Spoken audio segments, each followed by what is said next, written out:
Por que a igreja não erra? Porque ela é coluna e sustentáculo da verdade. A coluna e o sustentáculo da verdade é a igreja. Não, não é a Bíblia que é o sustentáculo da verdade. É a igreja que sustenta a verdade. 1 Timóteo 3,15, aqui deixa claro que o magistério da igreja tem o poder de nos ensinar a verdade. Você aí, meu amigo católico, você já parou para pensar em alguns pontos essenciais antes de você sair citando 1 Timóteo 3,15 como se ele fosse o seu super trunfo para justificar que a igreja é infalível e que ela estaria acima da própria Bíblia? Porque, olha, eu vou te contar, parece que todo católico é treinado em utilizar essa passagem para tentar validar a autoridade e a inerrância da igreja. Conceito de estratégia. Mas espera um pouquinho. Você aí, meu amigo católico, realmente sabe o que esse texto significa? Ou você só está repetindo essa ideia porque foi assim que te ensinaram, né? Vamos lá. Seja sincero com você mesmo. Você tem certeza de que você entende quem foi que escreveu essa passagem, para quem ela foi escrita, em que contexto tudo isso foi dito e o que essa afirmação realmente quer dizer? O que Paulo quer dizer com a igreja ser coluna e sustentáculo da verdade? Não sei! Ou será que você só ouviu algum católico dizer que a igreja é coluna e sustentáculo da verdade e isso automaticamente significa que ela é inerrante, intocável e que ela tem o passe livre para prescrever doutrinas, mesmo quando essas doutrinas não aparecem nem de longe nas escrituras? Afinal, como dizem todos os católicos por aí, a igreja veio antes da Bíblia, não é mesmo? Porque a Bíblia nasceu na igreja. Bem, eu tenho certeza que muitos aí que responderam que sim, que sabem tudo o que precisam saber a respeito desse texto, Mentiram, viu? porque agora eu vou te fazer um desafio. Você consegue, com total honestidade, fazer essa ponte lógica entre o que Paulo escreveu para Timóteo e a conclusão de que o que ele escreveu dá carta branca para a igreja ensinar o que ela bem entender, como, sei lá, se ela tivesse um cheque em branco do céu? Será que ser Coluna e sustentáculo da verdade. significa que a igreja nunca comete erros, como se fosse uma instituição protegida por uma espécie de escudo divino à prova de falhas doutrinárias? Deixa eu te dar um spoiler sobre tudo isso. Eu tenho certeza absoluta que a maioria dos católicos que me assistem não conseguiria fazer essa ligação e provavelmente muitos deles vão demonstrar que eu estou certo aqui nos comentários desse vídeo, onde vão me atacar pessoalmente ou repetir uma frase de efeito, pensando que com isso eles estão comprovando a veracidade da interpretação católica a respeito desse texto. Eu estou sentindo uma treta! Mas não se preocupe, porque hoje nós vamos fazer uma verdadeira autópsia nesse versículo que os católicos adoram utilizar para tentar justificar a suposta autoridade infalível e inerrante da Igreja Católica. Nós vamos dissecar tudo: quem escreveu, para quem escreveu, em que contexto, tanto o contexto mais imediato quanto aquele mais amplo, e no final disso tudo, nós vamos descobrir qual era a verdadeira intenção do apóstolo Paulo ao fazer tal afirmação. E eu já vou te adiantando que eu tenho certeza de mais de 1000% que Paulo não estava criando nenhum superpoder de inerrância da igreja. Uma coisa é o que Paulo disse, outra coisa bem diferente é o que a Igreja Católica interpreta da declaração de Paulo. E veja, se eu ganhasse R$1 toda vez que a Igreja Católica utiliza um texto fora do contexto para fundamentar os seus dogmas, eu seria milionário. E se eu ganhasse 10 centavos toda vez que um neopentecostal fizesse isso, eu seria bilionário. Dinheiro, venha! Muito bem, e aqui vai a cereja do bolo desse vídeo. O mais engraçado nessa história toda, preste atenção nisso, é que mesmo que a igreja fosse essa instituição infalível, essa ideia só faz sentido se você, meu amigo católico romano, acreditar nas escrituras em primeiro lugar. Ou seja, ironicamente, o fundamento da tal infalibilidade da igreja seria, adivinha só, sola escritura. E agora, meu amigo, como é que fica a sua lógica aí? A igreja é infalível, mas você só acredita nisso porque a Bíblia disse que ela era infalível. Vamos deixar esses questionamentos para lá, porque você, meu amigo católico romano, você não vai querer descobrir que o fundamento para que você acredite na autoridade, na infalibilidade da Igreja Católica é justamente a Bíblia.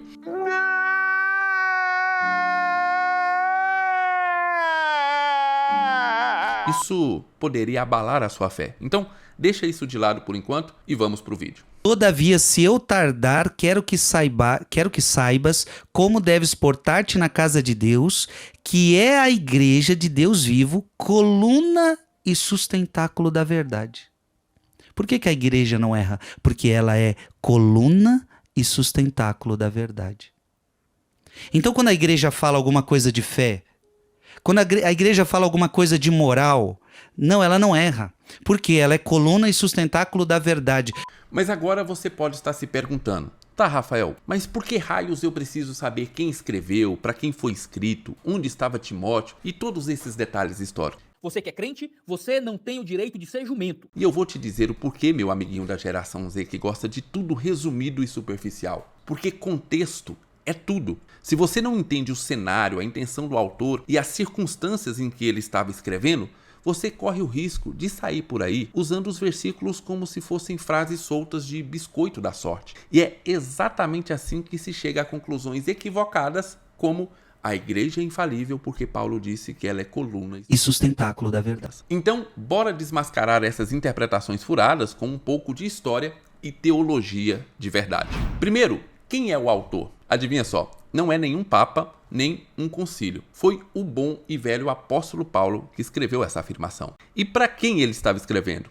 Para Timóteo, seu discípulo e parceiro de missão. Agora, um detalhe muito interessante aqui. Timóteo não era um cara que caiu de paraquedas no cristianismo, não. Provavelmente ele foi convertido durante a primeira viagem missionária de Paulo, lá em Listra, mas Paulo só o teria conhecido pessoalmente na sua segunda viagem missionária. Pelo menos é isso que dá a entender lá em Atos 16, de 1 a 3. E pode verificar lá que eu não estou inventando. Vamos falar agora do contexto dessa carta. Quando foi que essa carta foi escrita? Estima-se que ela tenha sido escrita por volta do ano 63 a 65 d.C., depois que Paulo foi solto da sua primeira prisão em Roma. E veja, só esse fato rebate aquela afirmação católica de que a igreja viveu 200 anos, 300 anos sem a Bíblia. Ora, em 63 a 65 d.C., já havia cartas de Paulo rondando as igrejas e as cartas dos outros apóstolos. Então, essa história de que a igreja viveu muito tempo sem a Bíblia É mentira!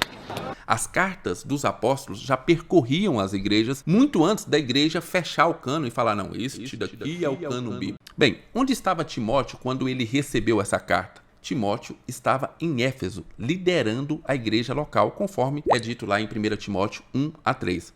Mas agora, adivinha só o que Timóteo estava fazendo lá na igreja de Éfeso? Ele estava enfrentando falsos ensinamentos, heresias e todo tipo de complicação teológica. Agora nós precisamos tocar num ponto que é a cereja desse bolo apologético. O fato de Timóteo estar liderando a igreja em Éfeso, enfrentando tantos problemas com falsos mestres, falsas doutrinas e por aí vai. Veja, tudo isso vai completamente na contramão da interpretação católica de 1 Timóteo 3,15. Porque, pense comigo, veja bem, se Paulo estivesse estabelecendo a tal infalibilidade da igreja, por que ele deixaria um jovem líder como Timóteo enfrentando falsos mestres, em vez de simplesmente invocar essa suposta autoridade infalível da igreja para resolver a questão de uma vez por todas? É simples, porque Paulo não estava apelando para uma suposta autoridade infalível da igreja em Éfeso, mas pelo contrário, ele estava dizendo para Timóteo como se combate os falsos ensinamentos que tentam entrar dentro da igreja. E essa era a intenção dele ao escrever: a igreja é coluna e sustentáculo da verdade. O primeiro ponto é que Paulo queria orientar Timóteo sobre como deve ser a liderança da igreja. E aqui ele não estava preocupado com títulos pomposos ou coroas douradas. Nada disso. Ele queria líderes com caráter moral sólido. Nada de pastores que falam bonito no púlpito, mas vivem uma vida torta fora dele. Mas Paulo também tinha uma outra grande preocupação com essa carta: combater os falsos ensinamentos. Olha, se você acha que hoje em dia tem heresia circulando por aí, é porque você não viu o que estava rolando na igreja de Éfeso nessa época. Timóteo tinha que lidar com falsos mestres, gente distorcendo o evangelho, doutrinas erradas, fábulas, mitos, genealogias judaicas e discussões teológicas totalmente inúteis que só serviam para encher linguiça. E você acha que acabou? De forma nenhuma, tem mais. Paulo não queria deixar dúvidas quando se tratava das relações dentro da igreja. Ele dá orientações sobre como lidar com idosos, viúvas e até escravos. Nós podemos ver isso lá em 1 Timóteo capítulo 5. Ele ainda vai dar alguns bons conselhos sobre como corrigir os líderes que estivessem, saindo da linha. Ou seja, não é porque alguém estava no comando que essa pessoa estava acima da correção. E agora eu quero que você perceba como essa carta e o contexto dessa carta é justamente o oposto daquilo que é a interpretação católica de infalibilidade e inerrância da igreja, ou mesmo dos seus líderes. Paulo estava justamente defendendo o contrário daquilo que os católicos pretendem afirmar.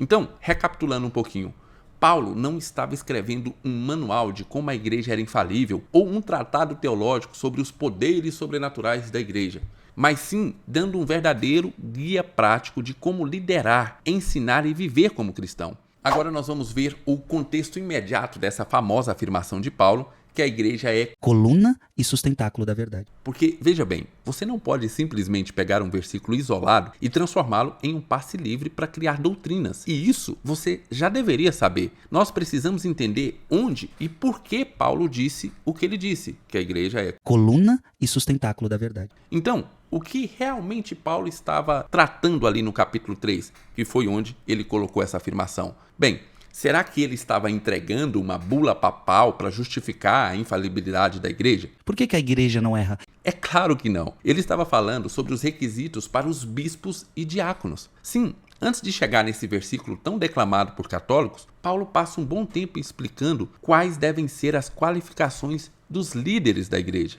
E Paulo é bem detalhado a respeito disso. Ele primeiro começa a falar sobre a vida pública desses líderes. E não para por aí. Paulo também vai falar sobre como deve ser a vida familiar desses líderes. Porque, basicamente, se o cara não consegue liderar bem a própria família, como é que ele vai liderar a igreja? Não sei.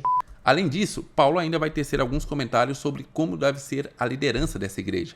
Por exemplo, nada de recém-convertidos tomando posições de liderança, porque isso é receita para desastre. Tenho 2 iPhones na minha mão, você tá vendo aqui? Traduzindo, Paulo estava tratando no capítulo 3 a respeito da liderança da igreja e como deveria funcionar as relações dentro da igreja. Mesmo assim, isso não apaga o fato de que Paulo escreveu que a igreja é coluna e sustentáculo da verdade. E logo nós vamos ver sobre isso. Aliás, vamos ser francos, Paulo não era esquizofrênico. Ele não estava ali nos versículos anteriores dando orientações claras sobre bispos, diáconos e até como as mulheres deveriam se portar para de repente no versículo 15, do Neida, como diz aquele cara, mudar de assunto e lançar um tratado teológico sobre a infalibilidade da igreja. Sério, você realmente acha que Paulo deu uma guinada dessas sem mais nem menos? A afirmação de que a igreja é coluna e fundamento da verdade precisa ser lida dentro do contexto prático que ele estava desenvolvendo, e não como uma mudança repentina de assunto. Se Paulo mudasse de assunto dessa forma nas suas cartas, os seus destinatários estariam perdidos para entender o que ele realmente escrevia. E talvez até Timóteo pensaria, olha Paulo, eu não vou beber aquele vinho que você me indicou não, porque eu tô vendo aí que quando você bebe e escreve cartas, as coisas não saem muito bem, você não fala coisa com coisa, muda de assunto de uma hora para outra, o que está acontecendo? Agora, um outro ponto, e que muita gente parece esquecer, é que Paulo não encerra a sua carta no versículo 15 do capítulo 3. Na verdade, o capítulo 3 nem sequer termina no versículo 15. A gente ainda tem o versículo 16 e até os primeiros versículos do capítulo 4 que precisam ser analisados. E por que nós precisamos fazer isso? Porque, adivinhe só, quando Paulo escreveu essa carta, ela não estava dividida em capítulos e versículos bonitinhos aí, do jeito que você vê na sua Bíblia hoje.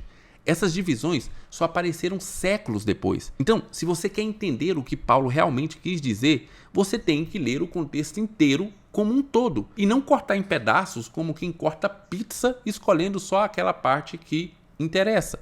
Resumindo, Paulo não estava transformando a igreja numa espécie de super-herói teológico. Ele estava dando instruções práticas para garantir que a igreja em Éfeso funcionasse de forma correta. Mas agora chegamos no ponto principal. Vamos dar uma olhada um pouco mais de perto em 1 Timóteo 3,15, onde Paulo faz a referida afirmação: para que, se eu tardar, saibas como convém andar na casa de Deus, que é a igreja do Deus vivo, a coluna e sustentáculo da verdade.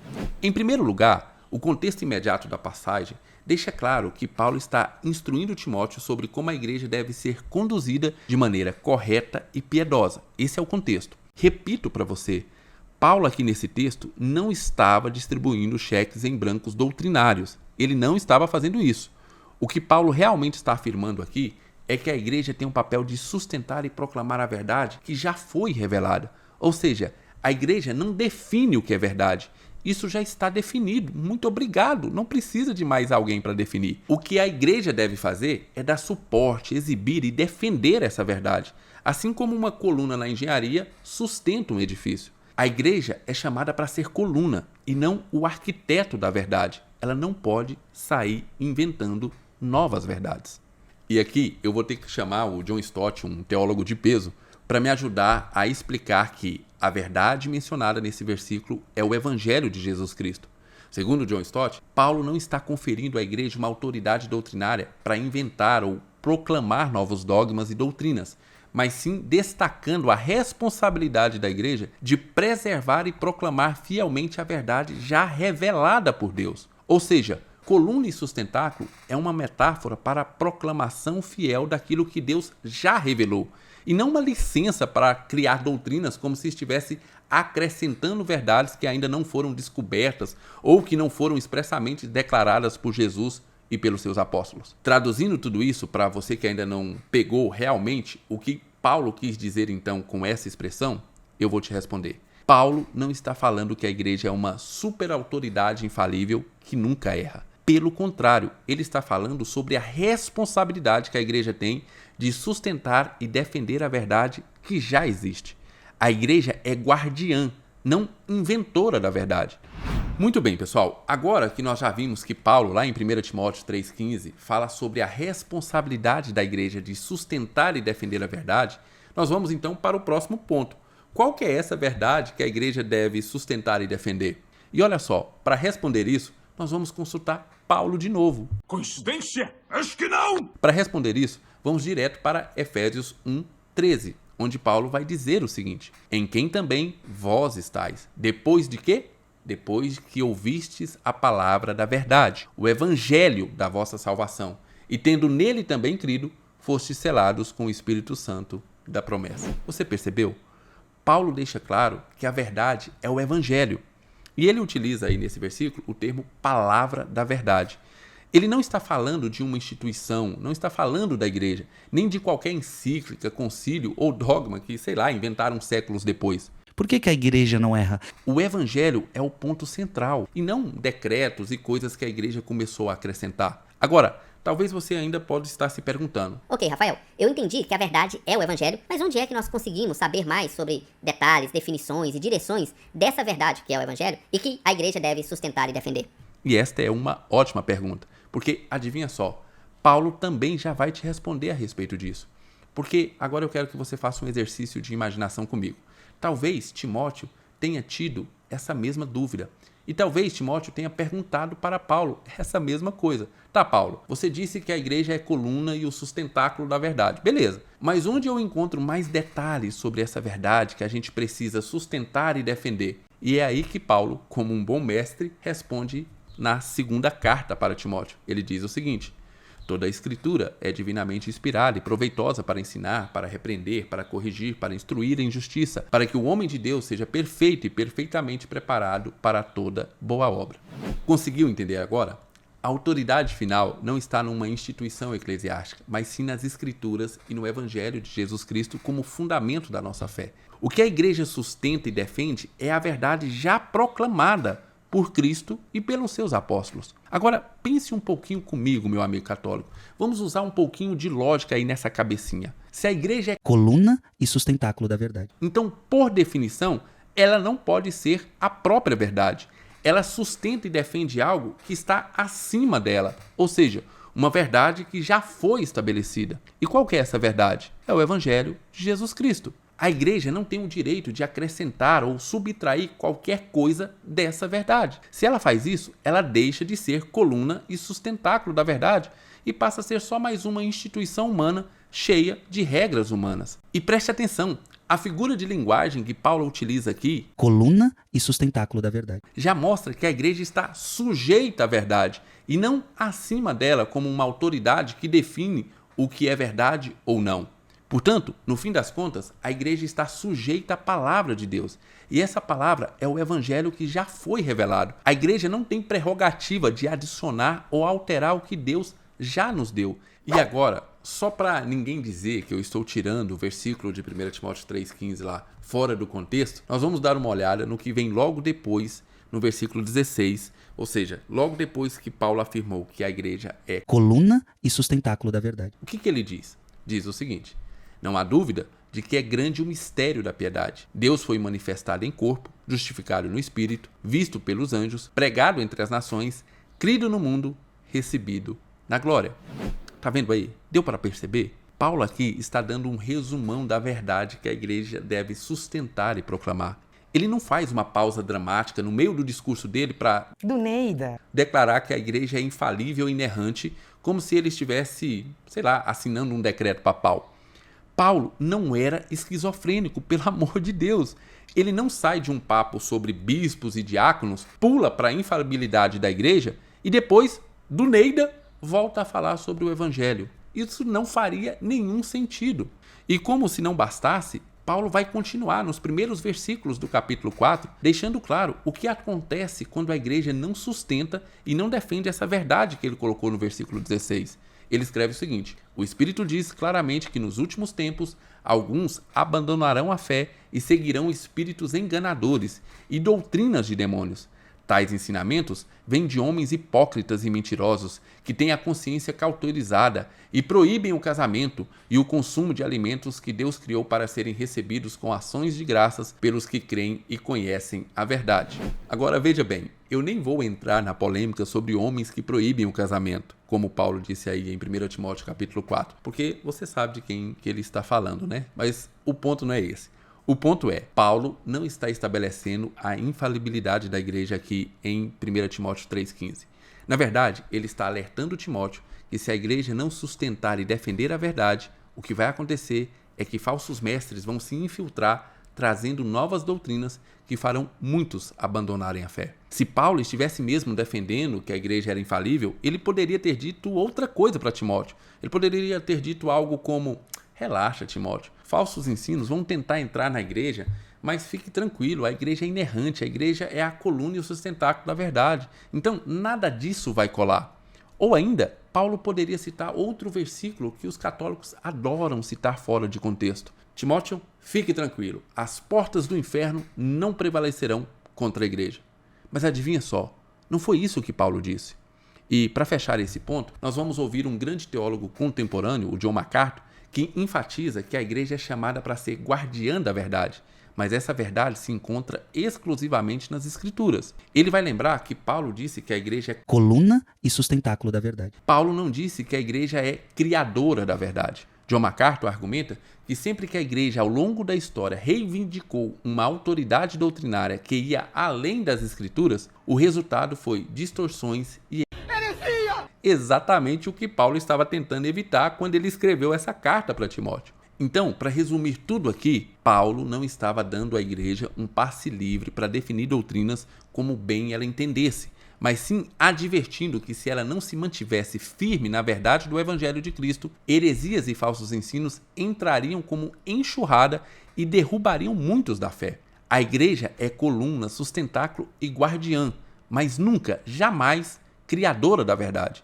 E é por isso que a autoridade final sempre vai ser da palavra de Deus e não dos decretos de uma instituição. Lembre-se, a igreja é coluna e sustentáculo de uma verdade. Essa verdade é a palavra de Deus. Então, pela própria analogia que Paulo está utilizando, a palavra de Deus está acima. Ela é a verdade. A igreja apenas sustenta e defende essa palavra. Muito bem, pessoal, esse foi o vídeo de hoje. Deixe lá embaixo o seu comentário. E aí, meu amigo católico, a igreja é coluna e sustentáculo da verdade. E isso quer dizer que ela é infalível, inerrante? Por que a igreja não erra? É isso que Paulo disse em 1 Timóteo 3,15? E você, meu amigo protestante, coloque também lá embaixo os seus argumentos. Vamos ter ali um debate, de preferência um debate respeitoso, viu? Seria melhor que nós tivéssemos um debate respeitoso ali nos comentários. Deixe os seus comentários lá embaixo, eu vou ver se eu consigo responder pelo menos a maioria deles. Fiquem com Deus, um grande abraço. Não saia sem deixar o seu like, inscreva-se no canal e lembre-se sempre, sola Escritura. A igreja sustenta e defende as Escrituras. Esta é a pura verdade.